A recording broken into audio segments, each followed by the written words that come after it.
Bienvenidos, almas errantes, a un lugar donde el viento susurra leyendas y cada atardecer esconde un secreto. Aquí, en el alma del oeste, desenterramos las historias de amor, coraje y redención que el tiempo ha querido olvidar. Antes de comenzar, queremos conocer a los compañeros de viaje. Dinos en los comentarios tu ciudad de origen y a qué hora te has unido a nuestro campamento.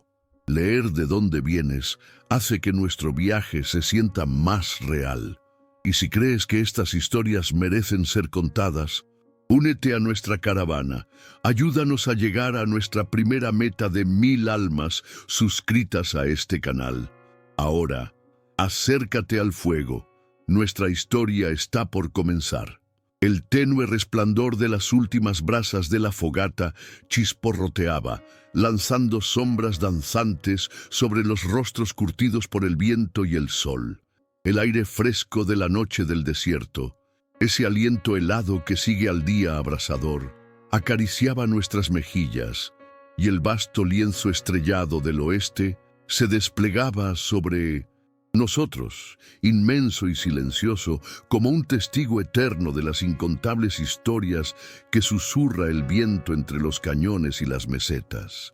No hay lugar en este ancho mundo donde el alma del hombre se desnude con más ferocidad que en estas tierras indómitas. Y es aquí, bajo la paciente mirada de las viejas estrellas, donde he escuchado relatos que harían temblar al más valiente y humedecer los ojos del más cínico. Esta noche, mis amigos, les contaré uno de esos relatos, una fábula de arena y madera, de desolación y de un amor tan puro que desafió la misma dureza del desierto. Una historia que me llegó de boca en boca, a través de los murmullos de los viajeros y el eco de los viejos tiempos, sobre un carpintero y una joven, y el corazón que se encontró donde menos se esperaba. Escuchen con atención, pues en cada palabra hay un pedazo de la verdad del viejo oeste, el sol del oeste, ese ojo implacable que todo lo ve y todo lo calcina, se cernía sobre el pueblo de Redemption's End. Pero para Elisa, ni siquiera ese nombre prometedor ofrecía consuelo. Abandonada. La palabra resonaba en su mente como el eco de un disparo en el cañón, seca y final. Sus padres, o quienes lo fueron, la habían dejado a las afueras, bajo un mezquite raquítico que ofrecía poca sombra y menos esperanza. «Es por tu bien, hija», había dicho su madre, la voz quebrada por una piedad que no se traducía en acción, ni en el más mínimo rastro de afecto. «Aquí eres una carga, en el cielo serás libre». Pero Elisa no quería ser libre en el cielo. Quería serlo en la tierra, solo que sus piernas, inertes desde su nacimiento, la habían condenado a una silla, o como ahora, al polvo. El día, que nacía con la promesa de una nueva asfixia, ya se elevaba en el horizonte, tiñendo el cielo de un rojo ocre que parecía el color de la misma sangre de la tierra. La arena fina se colaba por entre sus ropas gastadas, irritándole la piel ya reseca. El aire, denso y caliente, se sentía como una manta pesada que le oprimía el pecho, dificultando cada respiración. Podía sentir el lento avance del calor, cómo el sol se arrastraba inexorablemente hacia el cenit, prometiendo un infierno de mediodía. Su cantimplora estaba vacía, y su garganta, áspera como el papel de lija, clamaba por una gota de rocío que no llegaría. Cada músculo de su cuerpo, entumecido por la inmovilidad forzada, protestaba. Sus ojos, ya hinchados por el llanto reciente, escudriñaban el horizonte, buscando una silueta, un espejismo, cualquier señal de vida que pudiera o no ser una ilusión cruel. Pero solo encontraba la vastedad implacable del desierto, esas ondulaciones de arena y roca que se extendían hasta donde la vista se perdía bajo un cielo de un azul tan intenso que dolía mirarlo. Recordaba el olor a heno y a sudor de la caravana que la había traído hasta allí. Recordaba las miradas furtivas de los otros viajeros, los susurros de lástima o peor aún, de desprecio. Su condición era una mancha, un estigma en una tierra donde cada brazo fuerte era una bendición y cada boca una carga. Había oído la discusión de sus padres noches antes, las palabras hirientes que se colaban por las finas paredes de la tienda. «No podemos seguir arrastrándola», había bramado su padre, su voz ronca de frustración. «Es una boca más que alimentar, un peso muerto en cada jornada. Aquí no hay sitio para la debilidad». Y su madre, siempre más suave, pero igual de resignada, había respondido con un lamento. «Dios nos perdone.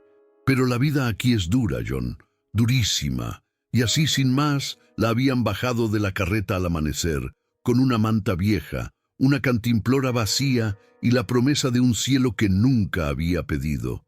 La soledad para Elisa no era una elección, era su destino, y ahora la muerte le extendía su sombra, lenta pero segura, bajo el ojo abrasador del sol del oeste.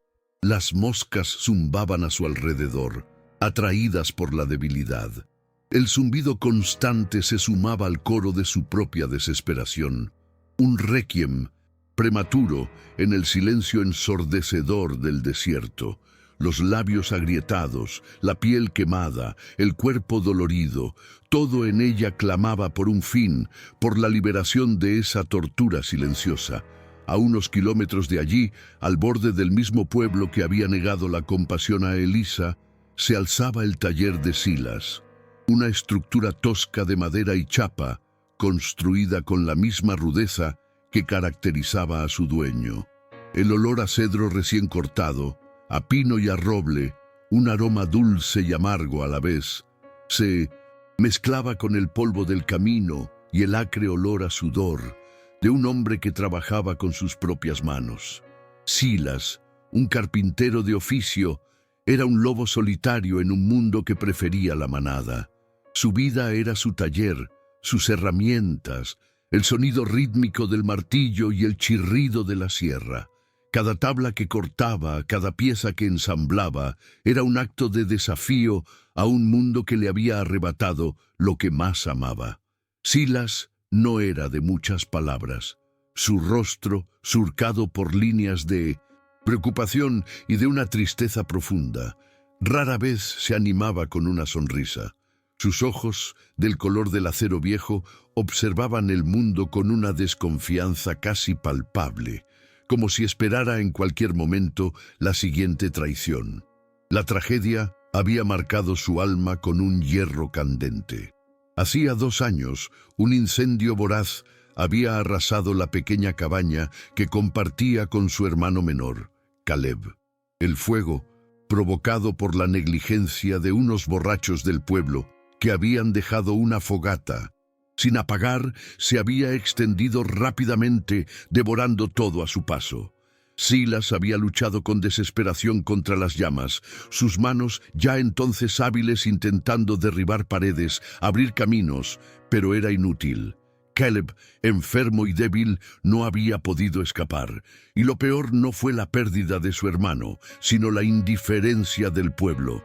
Los vecinos, aquellos que se llamaban a sí mismos una comunidad, habían observado desde la distancia, paralizados por el miedo o por la simple apatía, sin ofrecer una sola palada de tierra, un solo cubo de agua. Sus gritos de auxilio se habían perdido en el rugido del fuego, ignorados por aquellos que al día siguiente seguirían con sus vidas como si nada hubiera pasado.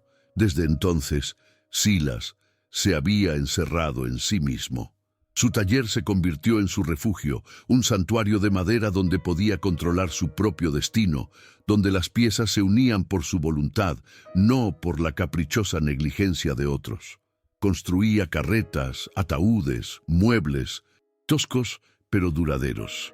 No visitaba el salón, no participaba en las reuniones del pueblo, solo salía para comprar lo indispensable, sus ojos fijos en el suelo, sus hombros encorvados como si cargara el peso de todas las injusticias del mundo.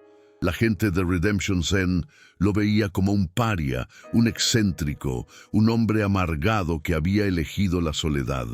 Y Silas, a su vez, los veía a ellos como el origen de su dolor, una manada de lobos disfrazados de ovejas, incapaces de la verdadera compasión. Se aferraba a su oficio como un náufrago a un tablón en medio del océano, porque la madera, a diferencia de las personas, siempre respondía a sus manos, moldeándose a su voluntad, nunca traicionando su confianza. Su mundo era pequeño, predecible y sobre todo seguro. No había espacio en él para la debilidad ni para la bondad que solo traía dolor. O eso creía él. El sol seguía su ascenso inexorable, las sombras se acortaban y la temperatura aumentaba, haciendo vibrar el aire sobre las piedras y la arena. Elisa, ya casi inconsciente, sentía cómo la vida se le escurría entre los dedos, como la arena se le escurría entre los dedos en sus últimos instantes de lucidez. El sabor a metal y polvo en su boca era insoportable. Su cuerpo, cada vez más pesado, se negaba a responder a los últimos impulsos de resistencia. Los ojos se le cerraban a pesar de sus esfuerzos por mantenerlos abiertos, y el mundo se reducía a un zumbido distante, a una opresión creciente en su pecho que presagiaba el fin. En ese último aliento de conciencia solo quedaba la amarga certeza de haber sido dejada de lado, de no haber importado. Una vida que apenas había comenzado ya se extinguía, sin haber conocido nunca la calidez de un abrazo sincero, el consuelo de una mano que la guiara.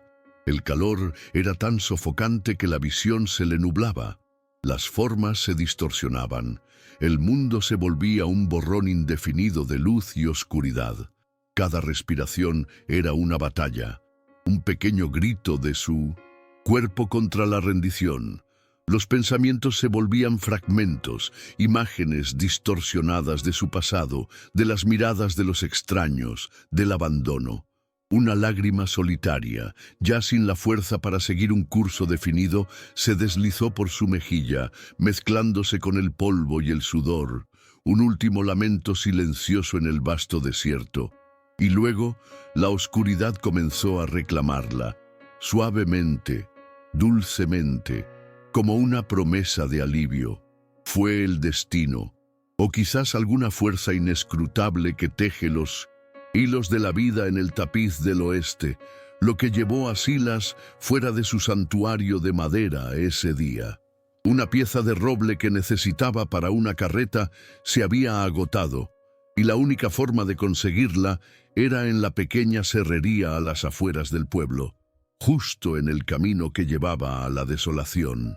Con el sol ya alto en el cielo, proyectando su furia sin piedad, Silas cabalgaba su viejo caballo, Sombra, el nombre irónico para una bestia que apenas ofrecía cobijo del sol. Su rostro, cubierto por el ala ancha de su sombrero, estaba impasible, sus pensamientos centrados en la madera, en el trabajo, en la rutina que lo protegía del mundo exterior. Pero el desierto, a veces, tiene sus propios planes. Un movimiento, un leve destello de color que no pertenecía al monótono paisaje de arena y chaparral. Silas, con la agudeza visual de un hombre habituado a la soledad, frenó a Sombra. Sus ojos de acero escrutaron la distancia y lo que vio lo detuvo en seco. Una figura, pequeña, inmóvil, bajo el mezquite escuálido que apenas proyectaba una sombra del tamaño de una moneda. Su primer instinto, forjado en años de desconfianza, fue seguir de largo. «No es mi problema», se dijo, las palabras secas en su garganta, tan secas como el polvo que levantaba Sombra al moverse. Cada hombre por sí mismo en este maldito lugar. Pero algo lo detuvo. Quizás la forma inerte de la figura, la ausencia total de movimiento, un detalle que gritaba desesperación, como un imán invisible. Algo lo arrastró, un titubeo apenas perceptible, pero suficiente para desviar el rumbo de Sombra. A medida que se acercaba, la imagen se hizo más clara y con ella un escalofrío de reconocimiento. No era un viajero exhausto ni un bandido herido. Era una mujer, y el modo en que su cuerpo estaba doblado, la forma en que sus piernas yacían inertes a su lado, le reveló la verdad. Una mujer tullida, abandonada sin remedio, la misma imagen de la impotencia que él había sentido frente al fuego que se llevó a Caleb. Su corazón, que creía de piedra, sintió una punzada de rabia primero contra la crueldad inherente a este mundo. ¿Quién podría hacer algo así? ¿Quién podría dejar a un ser humano a merced de los elementos, a la muerte lenta y agonizante bajo el despiadado sol? La ira se mezcló con una oleada de incredulidad. No había lugar para la debilidad en el oeste, pero esto era una barbarie.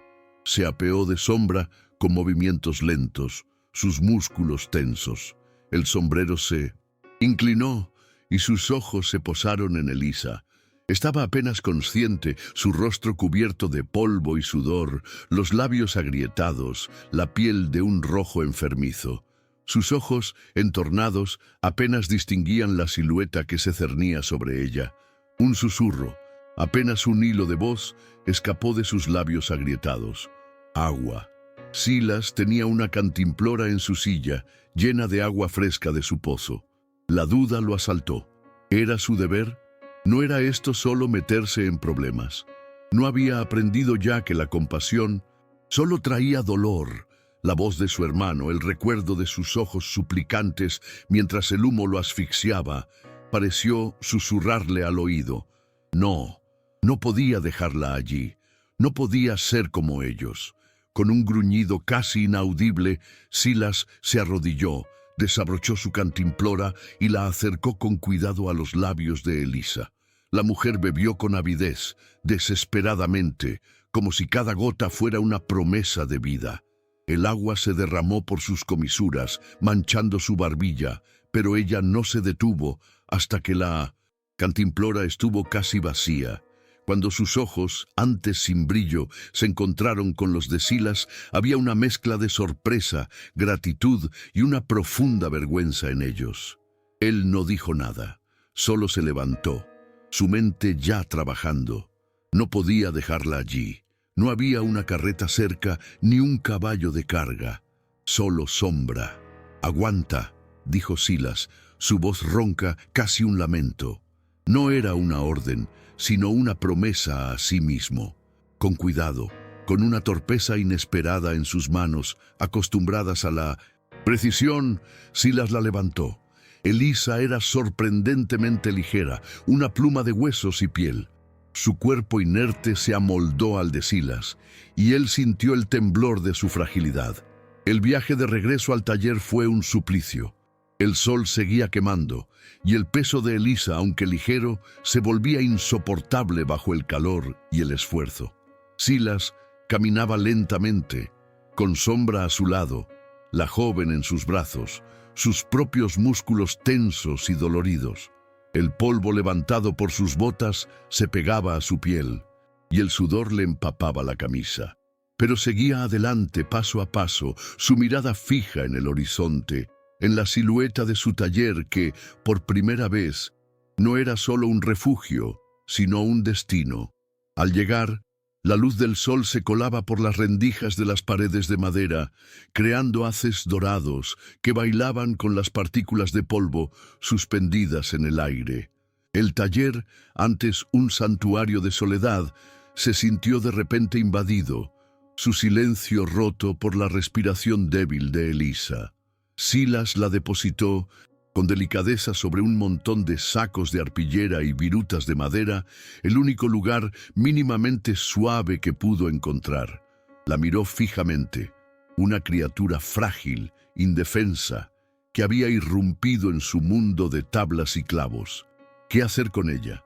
La rabia volvió, no contra ella, sino contra el destino, contra el mundo que permitía tales injusticias. Por primera vez en mucho tiempo, la rutina de Silas se vio alterada. No pensó en la carreta ni en la madera. Su mente, habituada a resolver problemas de carpintería, ahora se enfrentaba a un enigma humano. Le trajo agua en una taza de estaño y un trozo de pan duro que ablandó con un poco más de agua. Elisa comió con lentitud, sus ojos fijos en él, llenos de una pregunta silenciosa. Él, por su parte, no pudo evitar observarla, no con curiosidad, sino con una especie de asombro. A pesar de todo, había una chispa de resiliencia en sus ojos, una delicadeza en sus rasgos que contrastaba con la brutalidad de su situación. Los días siguientes transcurrieron en un silencio tenso, roto solo por los sonidos del taller y los murmullos de Elisa. Silas se limitaba a lo esencial: comida, agua, un poco de limpieza en sus heridas y en su ropa. No hubo preguntas, no hubo historias contadas.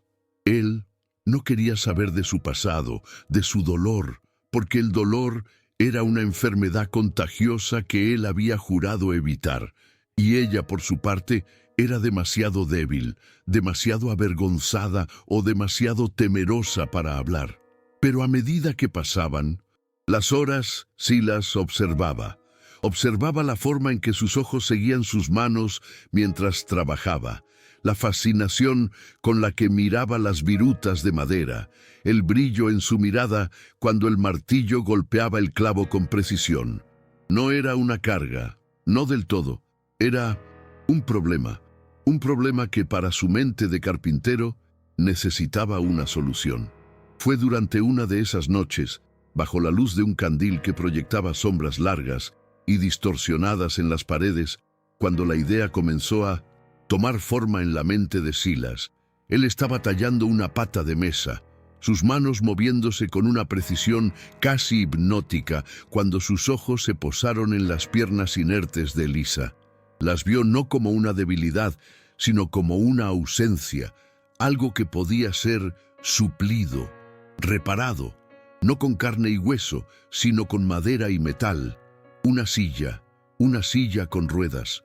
La idea era audaz, casi descabellada para la época, una locura que desafiaba la creencia común de que los tullidos eran un castigo divino, condenados a la inmovilidad. Pero para Silas era un desafío de ingeniería, una prueba para sus habilidades y quizá, solo quizá, una forma de exorcizar sus propios demonios, de reparar lo que no pudo reparar en el pasado. Comenzó a dibujar bocetos en trozos de papel de estraza, sus dedos sucios de carbón, sus cejas fruncidas en profunda concentración, midiendo, calculando, imaginando en 3 dimensiones la forma en que las ruedas girarían, la forma en que el asiento sostendría su peso, la manera en que la silla se adaptaría a su cuerpo. Era un proyecto monumental, más complejo que cualquier carreta que hubiera construido. Necesitaría maderas especiales, ligeras pero resistentes. Necesitaría metal para los ejes, rodamientos, algo que permitiera el movimiento suave, y dinero que no tenía en abundancia. Pero la idea ya estaba arraigada en su mente, como una semilla tenaz que echaba raíces en la tierra más árida. La semilla de un propósito, quizá, o de una redención silenciosa. La visión de Elisa moviéndose por sí misma, libre de la prisión de su cuerpo, se convirtió en una obsesión. No era caridad, era la búsqueda de la perfección en el arte de la madera. O eso se decía a sí mismo. Pero en lo más profundo de su ser, una pequeña chispa, antes apagada, comenzaba a arder. Una chispa de esperanza, de la posibilidad de que no todo estuviera perdido, de que la bondad, incluso en el oeste más implacable, pudiera encontrar un hogar. Y en ese silencio cargado de dudas y de una incipiente promesa, uno se pregunta qué camino tomará el corazón del hombre cuando se enfrenta a lo inesperado. Es en estas encrucijadas del alma, donde la luz de la compasión desafía la oscuridad del cinismo, que valoro tenerlos a ustedes aquí, escuchando, compartiendo este viaje. Si estas historias que exploran las profundidades del espíritu humano también te importan, considera unirte a nosotros suscribiéndote al canal. Tu apoyo es el que nos permite seguir cabalgando en busca de más relatos, de esas perlas de sabiduría que el oeste guarda en sus secretos más profundos, para que la voz del alma del oeste nunca deje de resonar bajo estas estrellas. La construcción de la silla de ruedas no fue un simple proyecto, fue una odisea, un desafío que puso a prueba cada gramo de la paciencia y la habilidad de Silas. Comenzó con la selección de la madera, una tarea que para un carpintero como él era casi sagrada. Necesitaba algo ligero, pero increíblemente resistente, que soportara el castigo de los caminos sin desmoronarse. Después de días de búsqueda, encontró lo que buscaba en un viejo roble caído cerca de un arroyo seco, su madera curada por años de sol y viento. Cada corte se hacía con precisión milimétrica, cada lijado era un acto de amor y respeto por el material. Las virutas de madera se amontonaban en el suelo, exhalando su dulce aroma, como un testimonio silencioso del progreso. El mayor obstáculo, sin embargo, eran las ruedas y los mecanismos de giro. No había una tienda en Redemption's End que vendiera tales maravillas. La única forma era fabricarlas o adaptar algo existente. Silas pasó noches enteras, con la frente arrugada, dibujando, borrando, rediseñando. Necesitaba ejes de metal, fuertes y lisos, y rodamientos que permitieran un movimiento fluido. La idea de vender su única arma, un viejo revólver Colt que había heredado de su padre y que representaba su última línea de defensa en un mundo peligroso, le carcomía. Era el colmo de su despojo, el sacrificio supremo de su seguridad por una promesa incierta. Pero la imagen de Elisa arrastrándose por el suelo, o la de sus ojos, llenos de esa mezcla de gratitud y una vergüenza que él se negaba a aceptar, le impulsaba. Un día, con el corazón apretado, tomó el Colt y lo llevó al prestamista del pueblo, un hombre de ojos pequeños y codiciosos. El intercambio fue rápido, humillante. El dinero, una miseria, apenas suficiente para unos pocos trozos de acero y unos rodamientos viejos de un molino desvencijado. Pero era un comienzo. El taller se convirtió en un microcosmos de ingenio y perseverancia. El sonido del martillo sobre el metal, el chirrido de la sierra de vaivén, el raspado de la lija sobre la madera, eran la banda sonora de su determinación. Silas trabajaba desde el amanecer hasta bien entrada la noche. Sus manos, antes solo expertas en ensamblar lo estático, ahora se aventuraban en el arte del movimiento. Elisa, observando desde su lecho de arpillera, se convirtió en su sombra. Sus ojos seguían cada uno de sus movimientos, su mente absorbía cada detalle. Primero, era simple curiosidad, luego, una chispa de esperanza y finalmente, una necesidad. Comenzó a pasarle herramientas, a limpiar las virutas, a afilar los cinceles con una precisión sorprendente para alguien sin experiencia. Sus manos, que antes solo habían conocido la inmovilidad y la dependencia, ahora aprendían el lenguaje de la madera. Fue Silas quien, con su habitual laconismo, comenzó a enseñarle el oficio. Esto es pino, ligero, esto es arce, para fuerza, el roble para la base. Mira el grano, escucha lo que te dice. Sus palabras eran pocas y directas, pero en ellas había una profundidad de conocimiento, una sabiduría ancestral sobre el material que transmitía con cada gesto. Elisa, con una avidez que sorprendía a Silas, absorbía cada lección. Aprendió a identificar los tipos de madera por su tacto y su olor, a distinguir el sonido de un clavo bien asentado, a sentir la tensión en una junta. La carpintería se convirtió en su escape, en su propósito. Ya no era solo una carga, era una aprendiz, una colaboradora. El taller, que antes había sido el santuario solitario de Silas, ahora era un espacio compartido, un refugio donde dos almas heridas encontraban consuelo en el ritmo de la creación. El día en que la silla de ruedas estuvo terminada fue un momento de una emoción contenida, casi sagrada. Se alzaba en el centro del taller una obra de arte rústica pero funcional. Madera y pulida, metal brillante, ruedas que giraban con una suavidad asombrosa. Silas la examinó con una mirada crítica, casi expectante.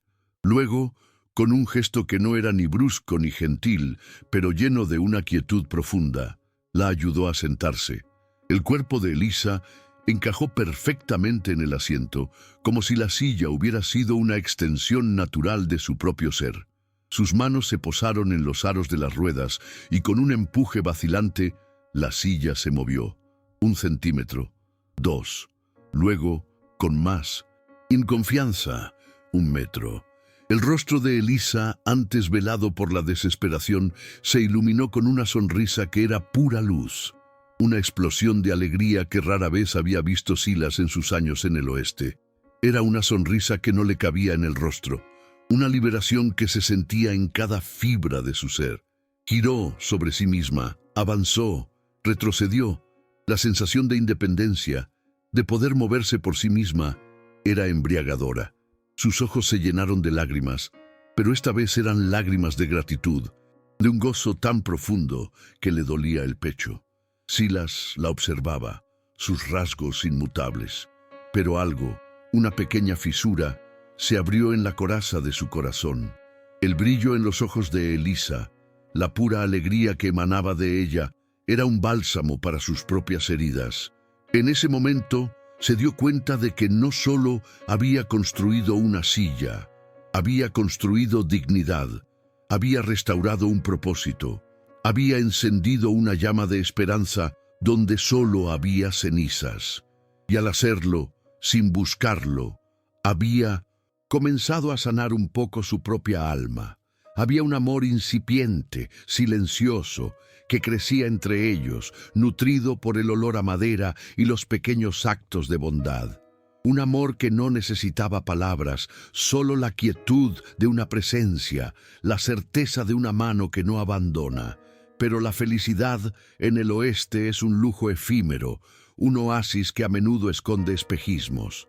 La noticia de la existencia de Elisa y de su inverosímil relación con el solitario carpintero comenzó a filtrarse por el pueblo, como el agua a través de una grieta en la roca. Los chismorreos, las miradas furtivas, los juicios silenciosos. La gente de Redemption's End, siempre presta a la condena, no podía comprender tal unión. Una mujer tullida, abandonada por su propia sangre, y un paria, un hombre que se negaba a participar en la comunidad. Es antinatural, susurraban. Un pecado, una carga para el hombre, una vergüenza para el pueblo. La amenaza no tardó en materializarse. Un día, al atardecer, cuando el sol teñía el horizonte de púrpura y naranja, un grupo de figuras sombrías se acercó al taller. A la cabeza iba el predicador Ebenezer Thorne, un hombre de rostro adusto y ojos pequeños, convencido de que la piedad se medía por la rigidez de sus juicios. Detrás de él, para el horror de Elisa, venían 2 hombres y una mujer. Sus rostros, aunque envejecidos y curtidos, eran inconfundibles. Su familia, su padre, sus 2 tíos, habían regresado no por preocupación, sino por una mezcla de vergüenza y de un sentido retorcido de propiedad. Habían oído que su carga había sido rescatada por un hombre. Eso, para ellos, era una afrenta a su honor. Silas, tronó el predicador, su voz resonando en el silencio del taller. Sabemos que tienes una mujer aquí, una mujer en desgracia, y tú, un hombre que se niega a la gracia de Dios, la tienes bajo tu techo, en circunstancias que solo podemos calificar de pecaminosas. Los ojos del predicador, se posaron en Elisa, que permanecía en su silla, pálida, pero con una nueva fortaleza en su mirada. Elisa, hija, tu familia ha venido a reclamarte. Es tu lugar con ellos, bajo la guía moral de tu gente, no en este antro de iniquidad. El padre de Elisa, un hombre corpulento y de mirada severa, dio un paso al frente. Elisa, hija, hemos venido a por ti. Dios sabe que fue una decisión difícil, pero ahora que has encontrado refugio, es hora de que vuelvas al redil. No puedes traer deshonra a nuestra sangre permaneciendo aquí con este excéntrico. La gente habla. Su voz, aunque intentaba sonar autoritaria, temblaba con una mezcla de vergüenza y resentimiento. No había rastro de afecto, solo una fría obligación. Silas se interpuso entre Elisa y los recién llegados, sus manos apretadas en puños, pero su voz, aunque baja, era firme como el roble. Ella está bien aquí, es libre de elegir dónde estar, y no es una carga. Es mi aprendiz, mi compañera. La palabra compañera resonó en el taller, una declaración audaz en un mundo donde tales afectos eran raras veces expresados. La mirada de Elisa se encontró con la de Silas. En sus ojos vio la promesa de un futuro, la dignidad que le había devuelto, el amor silencioso que había florecido entre ellos.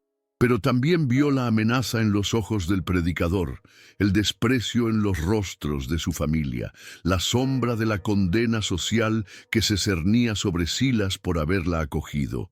Su corazón se encogió. El peso de su condición, el estigma que la había perseguido toda su vida, volvía para reclamar su precio.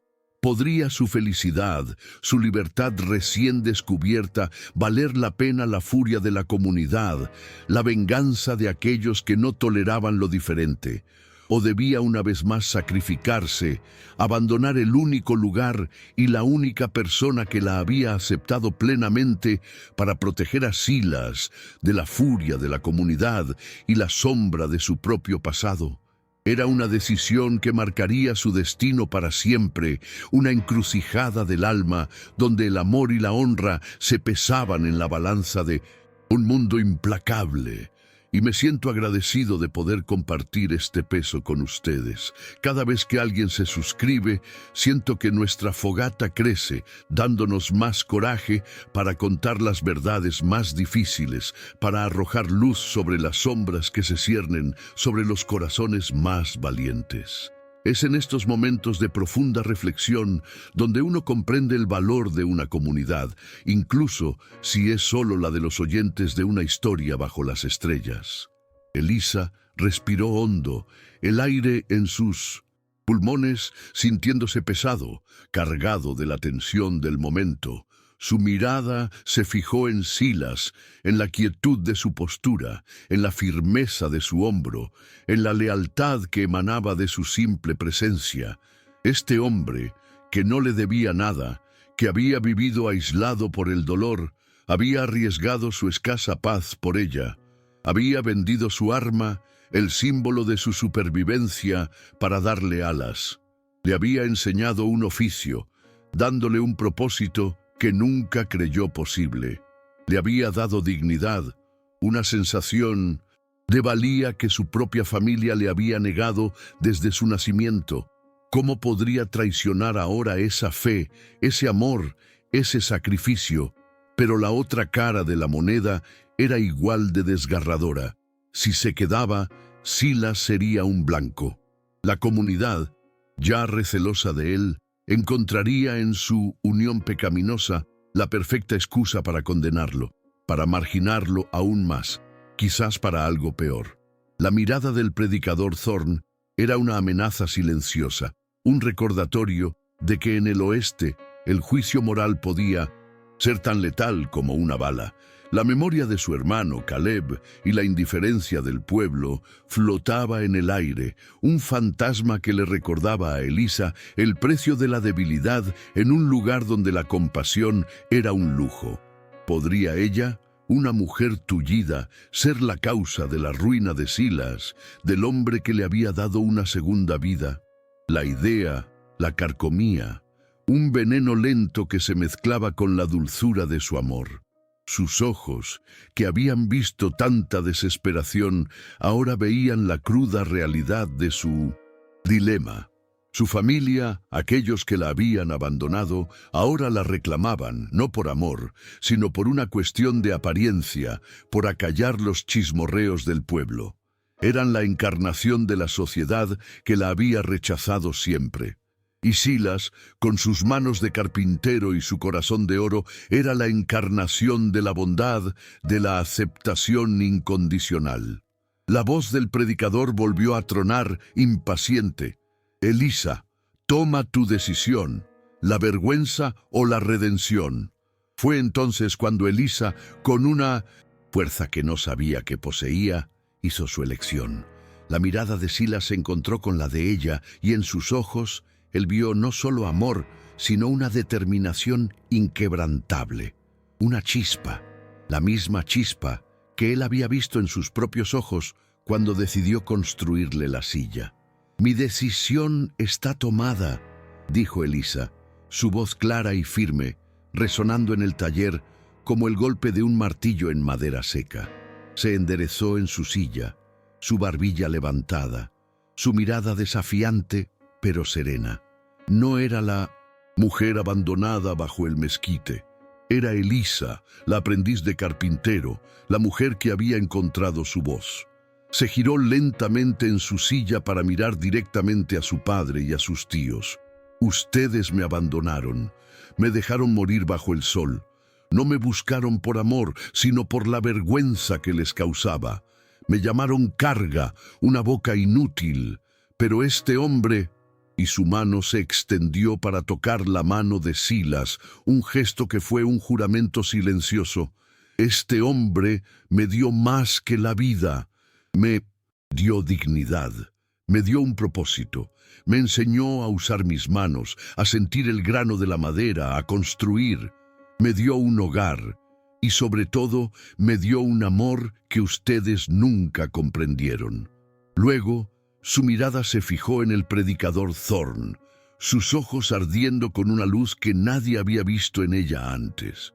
«Usted habla de pecado y de iniquidad, pero el verdadero pecado es la falta de compasión, la condena de aquellos que son diferentes, la ceguera ante la bondad. Silas no es un paria, es el hombre más honorable que he conocido en este oeste despiadado. Él no me ve como una carga, sino como una compañera, y yo no lo veo como un excéntrico, sino como mi hogar». Se volvió para mirar a Silas, y en ese momento una sonrisa inmensa, luminosa, se dibujó en sus labios. Me quedo con Silas, con el hombre que me construyó alas cuando el mundo me dejó sin piernas. Me quedo con mi hogar, con mi oficio, con mi amor». La declaración fue un grito silencioso, una afirmación rotunda de su voluntad. Era la elección de la vulnerabilidad, sí, pero también de una fortaleza forjada en el fuego de la adversidad. El predicador Thorn se quedó sin palabras, su rostro enrojecido por la indignación. La familia de Elisa, aturdida, no sabía cómo reaccionar. Las palabras de Elisa, tan directas y llenas de verdad, habían desarmado sus argumentos huecos y sus pretensiones de virtud. El silencio en el taller era casi ensordecedor, roto solo por el latido furioso del corazón de Elisa y el aliento constante de Silas a su lado. El aire se cargó de una tensión palpable y por un instante pareció que la furia del predicador estallaría en una condena ruidosa, o que la vergüenza de su familia se convertiría en un intento de arrastrarla por la fuerza.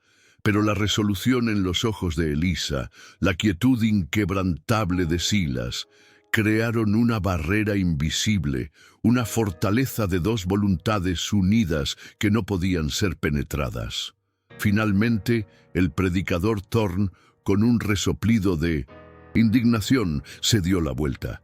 «Que así sea entonces», rugió, su voz llena de la frustración de un hombre que ha sido desafiado en su propia autoridad moral. «Que el fuego del infierno los consuma a ambos en su impiedad. Redemption's End no acoge a los pecadores. Se arrepentirán de esto, Elisa, se arrepentirán». Y con esas palabras de condena se alejó a zancadas, su figura imponente perdiéndose rápidamente en la oscuridad que comenzaba a envolver el pueblo. La familia de Elisa, sus rostros una mezcla de vergüenza, rabia y una pizca de asombro ante la audacia de la joven, lo siguió sin decir palabra, sus pasos resonando en el camino de tierra. Habían venido a reclamar, a imponer, y se habían encontrado con una voluntad inquebrantable que no esperaban. La derrota era amarga, y se retiraron con la cola entre las patas, sus amenazas vacías perdiéndose en el silencio del anochecer. Elisa y Silas se quedaron solos en el taller, la luz del candil parpadeando, la atmósfera aún vibrando con la energía del enfrentamiento. Un largo suspiro de alivio escapó de los labios de Elisa. La tensión que había mantenido su cuerpo rígido finalmente cedió, y se sintió como si un peso invisible se hubiera levantado de sus hombros. Miró a Silas, sus ojos llenos de una inmensa gratitud y un amor que ya no necesitaba ser silencioso. Él le devolvió la mirada, una rara sonrisa, apenas un esbozo, se dibujó en sus labios. No era la sonrisa de un hombre alegre, sino la de uno que había encontrado una paz inesperada, un propósito más allá de la madera.